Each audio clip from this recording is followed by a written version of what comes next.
sosialisasikan kembali ke masyarakat terkait incar ini. Saya hanya pembukaan saja dan menjelaskan sedikit secara singkat, nanti akan dilanjutkan oleh perwira lantas. Jadi seperti ini rekan terkait incar.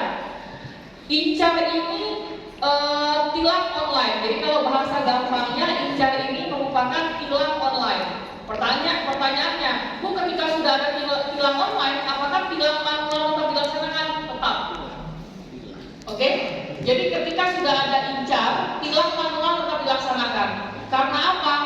Incar sementara hanya mengakomodir untuk pertama, masyarakat yang tidak menggunakan helm. Nanti akan masuk ke slide, ini saya hanya garis besarnya dulu secara gampangnya. Masyarakat yang tidak menggunakan helm yang pertama. Kedua, melanggar arus. Ketiga, melanggar masa. Seperti itu. Jadi incar sementara hanya mengakomodir 3 pelanggaran tersebut. Sistem kerjanya bagaimana Ibu? Apakah nanti anggota lalu lintas itu akan turun ke lapangan? Tidak. Anggota lalu lintas akan standby di mobil incar. Jadi ketika nanti rekan-rekan di lapangan atau nanti sosialisasi ke masyarakat juga sudah melihat mobil lalu lintas yang bermerek keras yang selama ini mungkin dipakai oleh Bapak sudah 3, itu adalah mobil incar kita. Mobil incar itu yang akan melakukan capture terkait pelanggaran yang dilakukan oleh masyarakat. Jadi ketika nanti mobil ini patroli di waktu-waktu yang sudah kami tentukan, mobil ini akan mengcapture pelanggaran yang akan dilakukan oleh masyarakat di 3 item tadi. Bu, berarti kalau yang lewat nanti di luar pelanggaran yang kita dapatkan atau terlihat itu adalah di luar 3 pelanggaran ini bagaimana? Apakah bisa untuk aplikasi ini mengcapture? Tetap bisa, tetapi secara manual. Manual di sini maksudnya adalah anggota lalu lintas sendiri yang akan mengklik tombol video. Jadi seperti divideokan. Contoh ini, ada odong-odong lewat. Nah, odong-odong tidak masuk di 3 aplikasi yang tercapture secara otomatis. Nah, ada odong-odong lewat, nanti anggota lalu lintas langsung mengklik tombol untuk memvideokan. Setelah divideokan, di-save dan akan difilter apakah ini akan kita berikan surat tilang atau tidak. Paham ya rekan-rekan sekalian ya? Jadi di aplikasi incar sendiri itu terbagi 2. Ada yang bisa secara otomatis mengcapture, ada juga yang mengcapture tetapi secara manual tetap ditekan oleh anggota lalu lintas. Secara otomatis itu apa? Tadi pelanggaran helm, melanggar arus dan melanggar wakaf. Di luar itu tetap anggota tidak akan turun ke lapangan, tetapi anggota akan memilah sendiri atau menurut keyakinannya sendiri, oh ini odong-odong nih mau saya videokan Pak, karena dia melanggar. Nah, di luar mobil ini ada lagi nih anggota polisi atau anggota lalu lintas yang turun ke lapangan langsung untuk melakukan dia penilangan. Jadi itu ada 2 anggota lalu lintas turun langsung ke lapangan seperti biasa yang selama ini sudah dilakukan untuk melakukan giat dagar, dan ada anggota lalu lintas yang di dalam mobil untuk lakukan dagar atau tilang tetapi menggunakan alat, jadi tidak perlu turun. Bu, setelah capture, apakah yang di capture ini apa untuk pertanyaannya? Yang di capture itu adalah plat nomor kendaraan. Yang di capture itu adalah plat nomor kendaraan. Nah, pertanyaannya, Bu, kalau misalnya plat nomor kendaraannya itu bodong, bagaimana? Tidak apa-apa. Itu nanti kita yang akan melakukan proses. Karena surat tilang itu yang mengirim adalah kita. Bagaimana nanti prosesnya ketika ini bodong dan segala macam? Sebenarnya incar ini bisa merekod melalui muka atau wajah. Karena sudah terintegrasi di etika atau kalau misalnya rekan-rekan ketahui IKTP. Nah, jadi itu tidak perlu rekan-rekan persoalkan. Kalau bodong bagaimana? Jika platnya tidak sesuai dengan spektrum tidak apa-apa, itu nanti yang akan dikelola oleh anggota lalu lintas. Setelah tercapture, anggota lalu lintas itu akan menentukan kira-kira pelanggaran-pelanggaran mana yang akan dipilih untuk dikirimkan ke back office. Jadi kalau sudah tercapture bukan otomatis ini nanti itu ya, bukan otomatis akan kita tunjuk oh ini pelanggaran akan dikirimkan surat tilang, tidak bisa seperti itu. Karena ada capturean yang ada capturan yang tidak jelas, tergantung dari aplikasinya sendiri. Nah, yang kita pilih pasti adalah capturan yang plat nomornya itu jelas dibaca. Ya berbeda saja ketika aplikasi ini meng-capture yang pelanggaran atau yang kena capture ini tidak jelas plat nomornya. Yang kita pilih, jadi setelah di-capture akan ada filter pertama yang dilakukan oleh anggota yang di dalam mobil, mana di plat-plat yang nomor yang sangat jelas yang bisa dilakukan atau dikirimkan surat tilang nanti. Nah, filter pertama ini akan mengirimkan ke back office kita atau office pusat kita yang berada di kantor tilang ini, yang akan diramu lagi oleh anggota lalu lintas untuk di filter kedua. Di filter kedua maksudnya apa, Bu? Di situ nanti dicek nih nomornya. Contohnya muncul S bla bla bla bla. Muncul nggak di aplikasi kita? Alamatnya jelas nggak? Kalau alamatnya tidak ada, ya sudah, itu nanti akan menjadi PR kita. Kalau alamatnya itu nanti jelas, surat tilang akan langsung dikirimkan. Bu, kalau kayak gitu nanti masalah saya kasih tahu aja. Kalau melintas nanti di mana? Di jalan Tuban pakai plat bodong aja.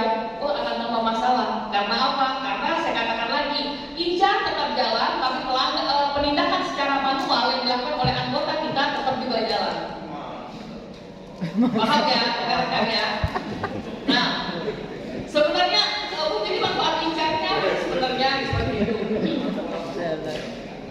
Jadi manfaat Incar itu sebenarnya memudahkan kita sebagai anggota lalu lintas untuk supaya tidak perlu melakukan sering-sering, tapi hanya saja Incar ini kan masih berproses, jadi belum terlalu masih proses untuk sempurna. Jadi bertahap. Seluruh pelanggaran semuanya nantinya akan diakomodir oleh Incar, tapi masih bertahap. Karena ini masih bertahap, oleh karena itu Pak Polisinya masih turun. Contohnya apa nih yang belum terakomodir? Tadi plat bodong, itu masih terintegrasi ya, masih diintegrasikan gitu, seperti itu. Jadi kalau misalnya rekan-rekan nanti ngomong ke masyarakat, ya udah nggak apa-apa nih, plat bodong aja, kan berdasarkan pelan. Pak Polisi di lapangan masih jalan lalu lintas. Kita harus tetap akan ada target tilang. Tiap tilangnya target tilang tetap masih ada. Jadi seperti itu ya rekan-rekan ya, kurang lebih gambaran Incar yang akan saya sampaikan di awal. Nanti kalau sesuai normatifnya sekali akan dijelaskan oleh perwira saya. Nah ini satu lagi nih yang perlu kalian ketahui, masyarakat minta tolong disosialisasikan untuk mendownload aplikasi namanya Scrip. SKRIP. Scrip itu untuk apa, Bu? Untuk mengecek apakah plat nomor saya ini atau kendaraan saya masuk ditilang atau tidak. Karena seperti ini, karena setelah nanti dipilih, oh ini akan dikirimkan surat cinta, surat tilang, kita berikan waktu 1 minggu untuk konfirmasi oleh yang bersangkutan. Contoh nih, anggota Polri yang membawa mobil itu sudah meng-capture pelanggaran, lalu dipilih sama dia nih, oh ini kita tilang. Nah, setelah dipilih sama dia oleh anggota yang di dalam mobil, dikirim dulu ke kantor pusat kita yang di Polres ini. Oleh kantor pusat yang di Polres dicek datanya, oh ini alamatnya betul nih di jalan sekian. Dikirim nih surat tilang ke rumah itu, kita kirim. Itu diberikan waktu 1 minggu terlebih dahulu untuk yang menerima surat tilang ini konfirmasi ke anggota Polri kita. Akan dicantumkan nomor telepon. Kenapa kita berikan waktu 1 minggu untuk dia konfirmasi, mendatangi atau menelpon kita, mengatakan, Bu, pada hari itu saya tidak mengendarai kendaraan ini loh. Kendaraan ini sudah saya balik nama loh. Kendaraan ini kendaraan rental, bukan saya loh yang mengendarai. Nah, kita kasih waktu 1 minggu seperti itu. Jadi setelah diterima, diberikan waktu 1 minggu untuk konfirmasi apakah dia menyanggah atau memang dia menerima surat tilang ini. Tetapi ketika dalam waktu 1 minggu dia tidak ada penyanggahan, tidak ada konfirmasi, maka sudah otomatis kita sudah menetapkan dia itu ditilang, kendaraannya ditilang, wajib membayar denda. Jadi tidak ujuk-ujuk ya rekan-rekan ya. Jadi kita berikan waktu 1 minggu untuk konfirmasi apakah yang bersangkutan yang menerima surat cinta itu menerima atau tidak. Kalau tidak, silakan konfirmasi, bisa ke kantor dan kita memberikan nomor telepon yang bisa dihubungi operator kita. Bu, kalau misalnya kita sudah ditilang, didapatkan surat tilang ini, kalau saya tidak mau bayar tilangnya, bagaimana Bu? Nggak apa-apa, otomatis surat kendaraan akan kita blokir. Di mana? Diblokir di mana? Ya pasti akan ada ketika nanti mau bayar di Samsat terblokir. Harus buka dulu kemana? Ke kantor pusat kita, operator kita untuk bayar. Ya, untuk bayar pajaknya. Itu terkait STNK. Kedua SIM yang kena juga nggak kena. Tapi kalau SIM ini berlakunya adalah berlaku poin. Contoh seperti ini. Kalau sudah pelanggaran berapa kali, mencukupi 5 poin, SIM-nya juga akan diblokir, tidak akan bisa perpanjangan. Tapi kalau untuk SIM itu dia harus 5 poin, kalau tidak salah. Nanti mungkin saya cek slide, saya lupa juga. Sudah 5 poin, baru SIM diblokir, tidak bisa perpanjangan, tidak bisa mungkin mati buat baru, sudah tidak bisa, otomatis nanti di aplikasi kami terblokir. Tapi kalau untuk STNK, otomatis sudah diblokir, kalau tidak membayar denda tilangnya. Jadi memang aplikasinya sudah diramu sedemikian rupa untuk mewaskan terkait pelanggaran, termasuk mungkin masyarakat yang sudah melakukan pelanggaran, menerima surat tilang dan dia sudah ACC tapi tidak membayar. Sudah ada nanti waskannya sendiri. Balik lagi ke aplikasi script. Nah, untuk masyarakat rekan-rekan sekalian bisa dilakukan tujukan untuk mendownload aplikasi script SKRIP. Nanti di sini akan bisa melihat apakah bagaimana status kendaraan saya ini, apakah hilang atau tidak, apakah sudah bayar denda tilang atau tidak, silahkan dibuka di sini. Bisa dicoba, silahkan dicoba. Nanti ada hal-hal yang mungkin tidak mengerti atau bagaimana, silahkan nanti ditanyakan kepada perwira-perwira lantas, termasuk operator incar sendiri, termasuk operator incar sendiri. Mungkin sementara dari saya ini Pak Sampir ya sebagai pembukaan. Bu, kapan ini akan jalan? Akan mulai jalan minggu depan. Harusnya mulai dari 2 minggu yang lalu ya, tapi saya minta proses karena kita harus ada tahap sosialisasi. Akan mulai jalan minggu depan, mulai hari Senin. Mulai hari Senin depan ini akan jalan. Jadi setelah pulang dari sini, minta tolong rekan-rekan sosialisasikan ke masyarakat. Mohon maaf saya tidak bisa mengambil sampai selesai karena saya ada kegiatan, nanti dilanjutkan oleh perwira-perwira saya. Yang tidak tahu silakan bertanya.